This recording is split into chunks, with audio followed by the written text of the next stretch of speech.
e4, presses his clock. Praggnanandhaa in his meditative pose, trying to figure out what should be his first move here. And he goes aggressive. He plays the Sicilian defense. Very interesting choice by Prag. Not going for his customary e4, e5. And look at Prag there. He made his move but has not yet pressed his clock. He's adjusting all his pieces and now presses the clock.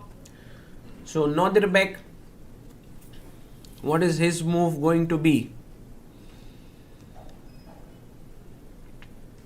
Will he go for some kind of Sicilian Alapin? Not really. He goes knight to f3. And Praggnanandhaa now can go d6, e6, knight c6. Many options. He goes for e6. And Nodirbek plays the open Sicilian. It's going to be fun now. Pawn takes pawn. He takes with the knight. And Prag brings his knight out in the center. Knight to c6.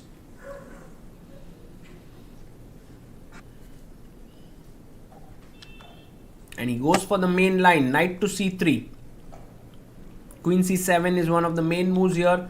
But Prag goes for knight to f6. Now, there is this line takes, and e5, which is very sharp. And maybe Prag has prepared it. So bishop f4 played here by Nodirbek. Not like particularly very popular line, but is gaining in popularity. Has been played by some top players. And so Prag now has to get into his thinking mode. He thinks for 4 minutes and plays pawn to d6. We have some players who have played this. Caruana, Jordan, Van Forest, bishop b5. Now this is a move played by an Indian player named Vedant Panesar. And Nodirbek is going for it. It's a very interesting move. Prag breaks the pin. He goes bishop d7. And now if knight takes knight, there is pawn takes. It's possible. He can also take with the bishop, by the way. But also with the pawn, hitting the bishop. He takes it. Pawn takes knight. And Nodirbek gets his bishop back to a4. It's a very weird piece of preparation by Nodirbek, giving black a super strong center. Prag can go d5, which would be a very strong move, I guess, here. But he goes e5, which is equally interesting. Like, black doesn't seem to have any issues in the opening. But the engines do suggest that white has a small edge. Quick development, queen d3, long castle, h6 played. You can take on f6 or you can go back to h4. Nodirbek takes on f6. And this move is again one that engine recommends. But you can see that black has a strong center, bishop pair. So what exactly has white gotten in return? Perhaps white has a more free-flowing development. a5 played. And now you can put some pressure on the c6 pawn by playing queen c4. But it goes long castle here. Very interesting choice. If queen takes f2, rook f1, already there is a lot of pressure here by white on this position. So that's the reason why Prag is not going to be tempted to take the pawn. He goes bishop e7, bringing his bishop out. And rook to f1 played by Nodirbek. So he is angling somehow to get the f4 breakthrough in, with maybe g3 and f4 coming in.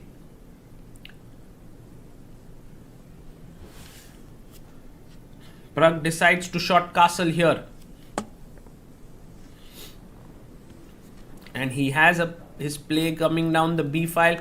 g3 played here by Nodirbek. As we planned, he's going for the f4 move. And Prag goes rook a b8. Just putting pressure here. Of course, the bishops are not doing particularly great. But if white ever breaks with f4, it will open up the position a bit.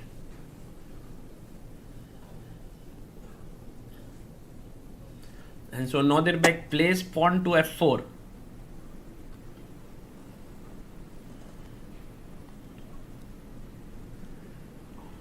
And with this, he's trying to put some pressure down the f file, but Prag enters with his rook b4. He wants to double down the b file, put pressure here, put pressure on the bishop. The queen goes to a6, and now the pressure on a5 pawn and c6 pawn. Both coming in. Also threats of knight d5 takes bishop d7. So a lot of things happening here.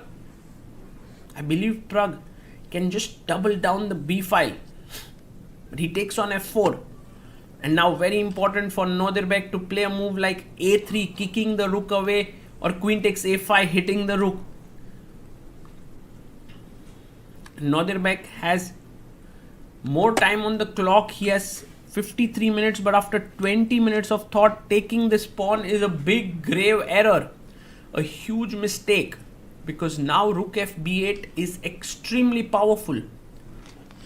And the one thing that seems to have escaped Nordirbeck's mind is that after bishop b3, a4 is extremely strong. If you take with the bishop, b2 is hanging, and knight a4 is met with rook e4 with a very big advantage, which is the reason why Nordirbeck now tries to muddy the waters with e5 breakthrough. If you take on e5, rook d7 is hanging, so that's the reason why e5 is a decent idea. But Prag now finds the best move, queen f5. He puts his queen on a great square, keeping up the pressure on b2, on c2. Nordirbeck takes on d6. He's attacking the bishop, and now the bishop comes to f6. That's going to be a killer move. That's going to be absolutely killer. And Prag does play it. It's incredible how Prag has managed to put so much pressure on his opponent. Bishop b3 played. And now this amazing move, queen c5. And the point is, you have pressure on c3. If you defend it this way, bishop c8 traps the queen. There's no way to get back. And so he goes rook e1. But now it's time to actually take the knight on c3. Praggnanandhaa comes back. He has 29 minutes. Nordirbeck down to 15 minutes on the clock. Bishop takes c3. B takes c3 taken. 23 moves have been completed. And now Prag can take the pawn. Queen takes c3. Threats of check. Rook d4. a4 coming in. Queen d3 is offering a queen trade. And do you trade here? Well, that would be nothing. Then white has equalized. So check. King comes up to d2. 16 minutes for Nordirbeck. 23 for Prag. Plays a beautiful move. Queen d4. Threatening rook d4. Threatening a4. How do you meet so many threats now? And this is totally winning position for black. c3 played by Nordirbeck. And now you can take on f4. There are also other options here. Prag finds the other attractive option, bishop f5.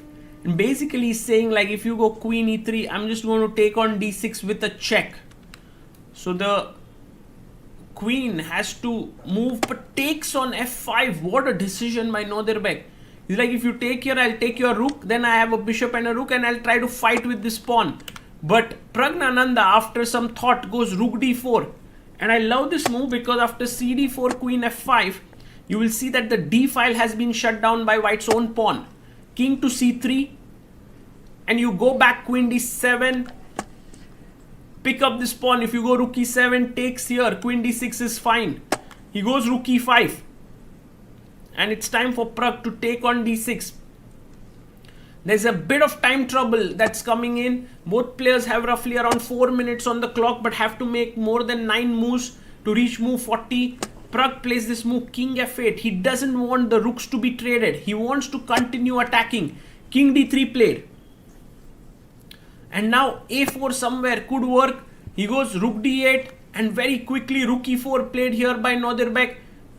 Prag goes queen b4. Very sharp. a4, c5, these moves are in the air. f5 played. And Prag pushes his pawn to a4. Bishop comes up to c4. And Prag is down to 30 seconds, so the time pressure is real now. And this is the thing about Nordirbek, he never gives up. He fights till the end. He keeps going, giving a lot of pressure. The rook cannot really move upwards. Rook e8 is a mate. The king does feel a bit suffocated on f8. Check. Queen b1 check. He repeats, and I think a smart decision, because with every repetition he moves closer to move 40 and extra 30 minutes. Rook b8 played. And now rook comes back to e3. Nordirbek is trying to fight here, and Prag gives a check. King comes to d3.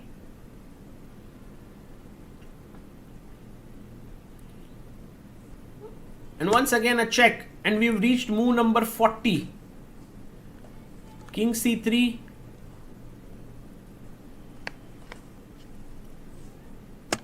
He goes queen a1 check.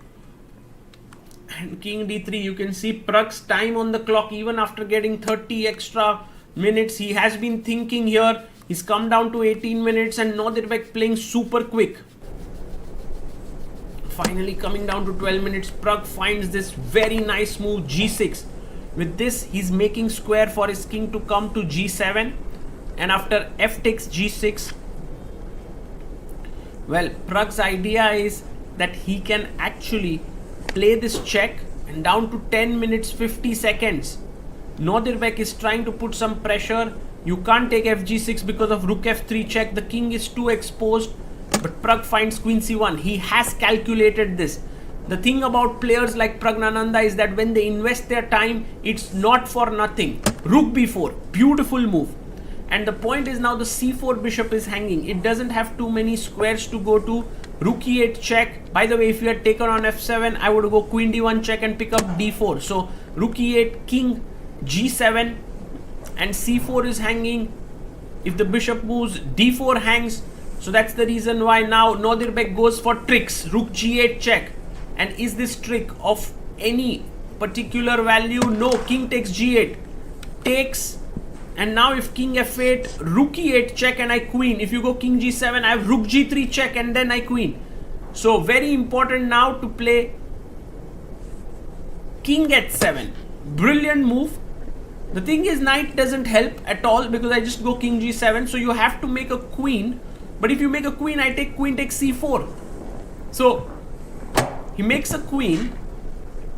And the point is, after queen c4, king e4, takes here, king f3, queen g4. It's a mate. King f2, rook b2. The queen and rook combo just finished the game of queen takes c4.